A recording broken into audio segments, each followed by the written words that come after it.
नमस्कार दोस्तों, स्वागत है आपका स्टोरीज बाय नंदिनी में। एक जादुई दुनिया जहां कहानियां होती है जिंदा और नया हर मोड़ पर छुपा होता है एक रोमांच।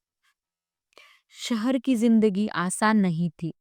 नए लोग, नया माहौल और हर तरफ प्रतियोगिता। कई बार हिम्मत टूटती तो माँ की चिट्ठियां पढ़ती। वो सादी हिंदी में लिखे हुए छोटे छोटे वाक्य में, लेकिन उनमें एक पूरी दुनिया छुपी होती थी।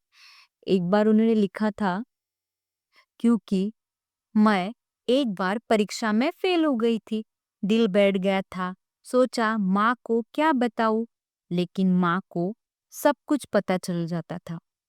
उसी दिन उनकी चिट्ठी आई और उन्होंने वो चिट्ठी में लिखा था कि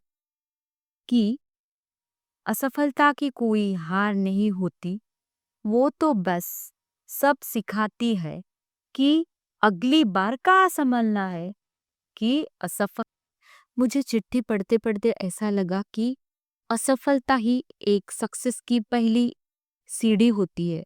मैं माँ के उस वाक्य से इतना रिलेट कर गई कि मैं उसी दिन से मैंने सोचा कि अब आगे है कि माँ को तो कभी मोबाइल चलाना नहीं आया, पर हर महीने पोस्ट कार्ड जरूर आता था।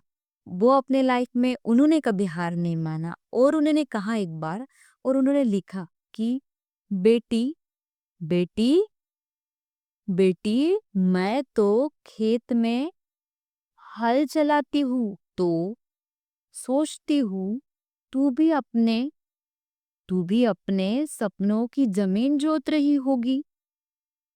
तू भी अपने सपनों की जमीन जोत रही होंगी। मेहनत कर, मेहनत कर, फल जरूर मिलेगा। फिर वो दिन आया जब मुझे विदेश में नौकरी का ऑफर मिला। मैं खुशी से झूम उठी, पर माँ का चेहरा आंखों के सामने आ गया।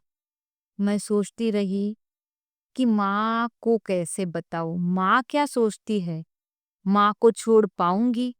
माँ का चेहरा हमेशा बार बार मेरे आंखों के सामने आया। पर मैं घर गई और माँ के पैरों में सिर रखकर बोल दी, माँ, जाना तो चाहती हूँ, पर तुम कैसे रहोगी।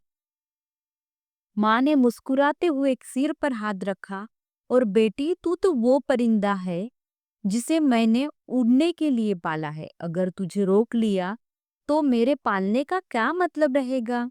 मैं विदेश चली गई। विदेश में रहते हुए माँ से दूर रहना इतना आसान नहीं था।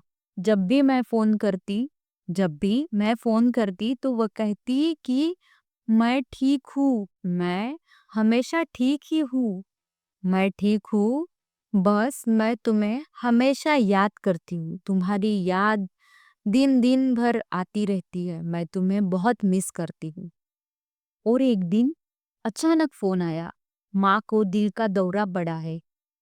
मैं सब कुछ छोड़कर भागी। जब तक माँ आईसीयू में थी, कमजोर शरीर पर, आंखों में वही ताकत। मैं रोने लगी। माँ ने मेरे हाथ को थामा और कहा, डर मत, तू मेरी रूह है।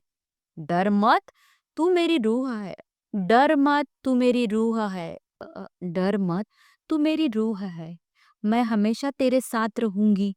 जब कभी हार मानने लगे तो आंख बंद कर रखना और मेरी आवाज सुन लेना।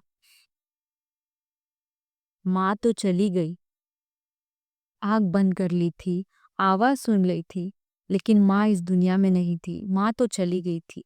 पर सच कहूँ, आज भी रात में थक कर जब मैं घर आती हूँ तो माँ की साड़ी की खुशबू कमरे में महसूस होती है। लाती हूँ तो माँ की लोरी खुद न खुद जबान पे आ जाती है और हौसलों में हमेशा साथ है। और जीत में उनका आशीर्वाद अभी भी जिंदा है। तो दोस्तों, आज की कहानी यही खत्म होती है। उम्मीद है आपको बहुत मजा आया होगा। Please like, subscribe my channel.